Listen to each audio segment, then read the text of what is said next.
with coverage you can count on. This is the Erie News NOWCAST. Good morning and thanks for joining us for the Erie News NOWCAST. I'm Molly Samora. Local industry leaders are reacting to the president's infrastructure plan and looking forward to what it could bring. Leaders tell us transportation infrastructure must be addressed nationally in order for Erie to be served in the best way possible. In addition, leaders say expanding broadband internet and increasing police presence are other things which would be helpful for the region. Most importantly, they will want a bill to be passed sooner rather than later so jobs can return to Erie's economy. I think moving forward, if we get these things done, there's millions of people that are out of work, and this infrastructure bill would create jobs for those people in the construction industry and otherwise, like the transportation industry, et cetera. So that's why now it's very important to get the American worker back to work.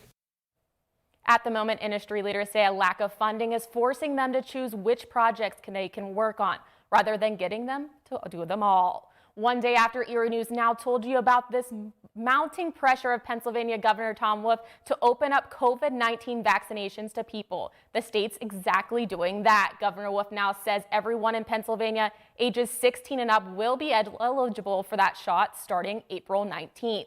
Another change allows police, other first responders, and food service workers across Pennsylvania to start scheduling those appointments right away. Phase 1B starts Monday. That list includes postal service, public transportation, and manufacturing workers.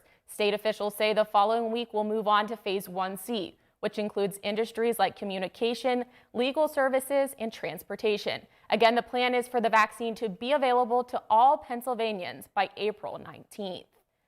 Pennsylvania's moratorium on utility shutoff is officially expired this morning. It leaves more than 1 million Pennsylvania households at risk of losing their electricity and heat. As of this morning, utility companies can once again move forward the service terminations, potentially leaving low-income workers and students without a way to connect to their jobs or school. Earlier this year, as the deadline was getting closer, Governor Wolf urged the Public Utilities Commission to extend the pandemic-connected moratorium so low-income residents wouldn't be put at risk. They did not. The PUC chairman says it's time to return to the regular collection process. They did approve a plan to let customers set up a payment plan that can last up to 5 years.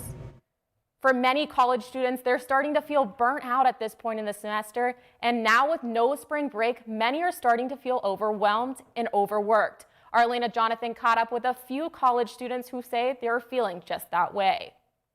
No one to talk to and nowhere to turn.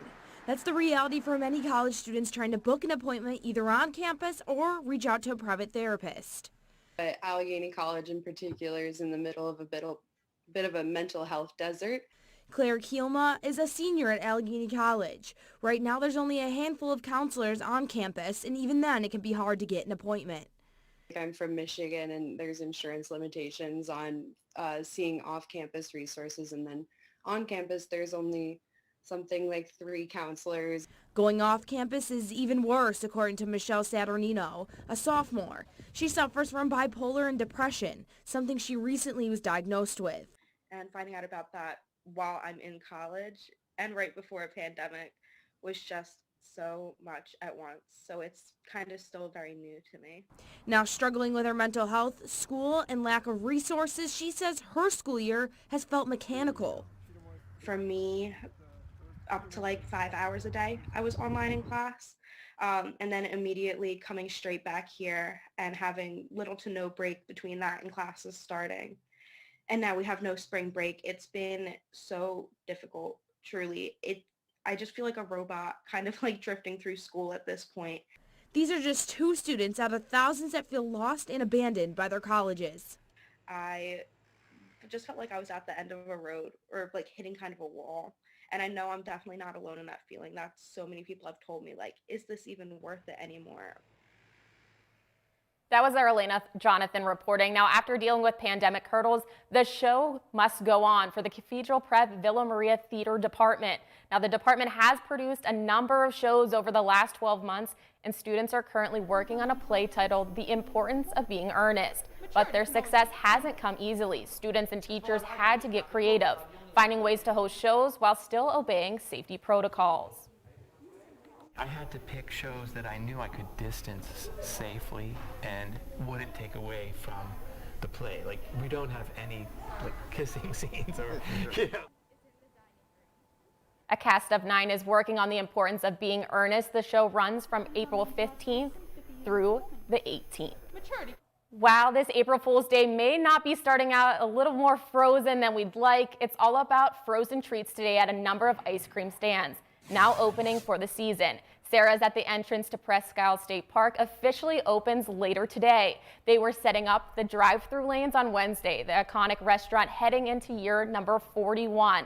Last year, there was a big delay to the start of the season because of the pandemic. From Erie's Whippy Dick to Fairview's Creamland and a ton of other spots, seems there will be a lot of people opening up. And I know, David, even though there is, some snow on the ground, people are still used to eating ice cream when the cold weather is out. So I'd expect it to be a pretty big crowd at all those different ice cream places opening up for the first time. Yeah, especially since the roads really aren't too bad out there. It's ice cream season. It's still snow season. And I vote for ice cream season. So we look along Peninsula Drive. There is Sarah's right there. Of course, they'll be opening up here shortly. We do have the white on the ground, but not a whole lot that fell during the overnight, but still pretty impressive for the first day of April. 32 degrees. We're looking for a few more snow bursts before the end of the day. It's crazy. So far today, we've already seen 2.2 inches of snow. This is at the Erie International Airport. A 40-day stretch between February 19th and the end of March, we only had 1.9 inches of snow. So go figure, no joke, no fooling around by Mother Nature for us today.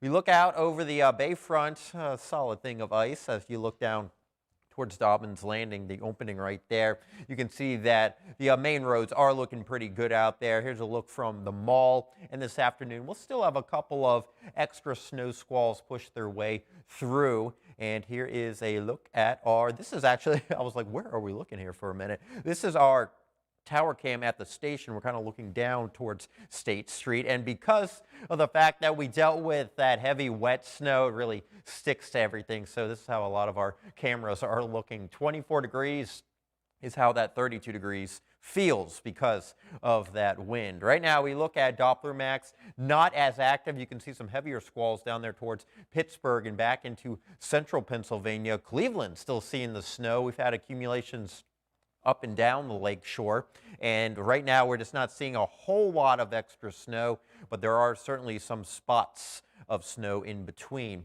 For today, we are expecting mainly cloudy skies, although a little bit of sunshine trying to fight through. Your eyes may be doing some extra squinting today with that snow on the ground and some of that sunshine from time to time. A few more of the snow showers later on in the day as we get into the early evening hours. This could lead to light additional accumulations before drier air comes on in. And we are looking for more sunshine as we get into Good Friday. Temperatures right now are in the 20s and 30s and don't really expect them to go very far. We've got that northerly wind coming on in, and those wind chills, they're down into the teens and 20s. So we definitely have the cold stuff coming up for today. But as we look ahead to Easter Sunday, not too bad overall, 56 degrees. I'll talk a little bit more about the extent of the next 7 days in just a moment. Thanks, David. And a new study from Pfizer shows the vaccine is safe and effective in the children ages 12 to 15. Some pediatricians are saying this morning it's good news to help the pandemic fight. Erie News Now's Elsbeth Miser reports. Huge breakthrough. When I heard this morning, I was just like ready to stand up and applaud. A new trial from Pfizer found that the vaccine is safe and effective for children ages 12 to 15, a group more likely to get and spread the virus. School ages, especially up through the teenage years, and young adults who are getting more COVID cases and being sicker with it. Pediatricians have been busy for months, not only treating children, but answering their parents' questions. We get questions, when will it be available? And we can't entirely be sure of that at this moment. We have to ramp up production. And of course, is it safe? And we believe it is. And today proves that, of course. Experts and doctors say one of the best parts of this news is that kids will be heading back into the classroom when it comes to learning. Experts hope that both parents and children will feel more comfortable back in the classroom. There will be less of a reluctance to going back to the schools if we know that our children can be vaccinated. And we know now that our teachers are vaccinated. So the next step would be, let's continue to get our children vaccinated. So everybody, come September, we'll be back to school for the 21-22 school year.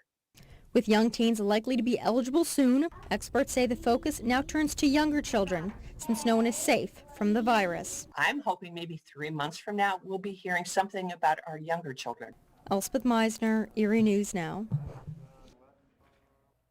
Now, I don't know about you, David, but when I had to pull my snow brush out this morning and come to work, I was hoping that, April Fool's was playing a little, Mother Nature was playing a little joke on us for April Fool's Day, but it doesn't seem the case. But hopefully we have better weather looking ahead. Yeah, we certainly do. This time of year when we do see the snow, normally it sticks around for maybe a day or so. And we'll still have a little bit on the ground maybe on a Friday. There's lots of the area that actually didn't really see much snow. It was more towards the lake shore that we got some of those totals on the order of about 3-4 inches of the white stuff. But yeah, we've got some lingering snow showers later on in the afternoon. But as we head on into the weekend, looks good on Saturday, 50 degrees, maybe a shower late in the day. Easter Sunday, 56. Will be dry for all those Easter egg hunts. And then next week, yeah, we're finding 60s back in the forecast, but it may come with some rain showers for Tuesday and Wednesday. Molly? David, I think having warmer weather with a little bit of rain is better than the snow we're seeing today. But thanks everyone for joining us for the Erie News Nowcast. We'll be back tomorrow at the same time. Our next news is coming up at noon on WSCE and at 12:30 on WICU. Make it a great day.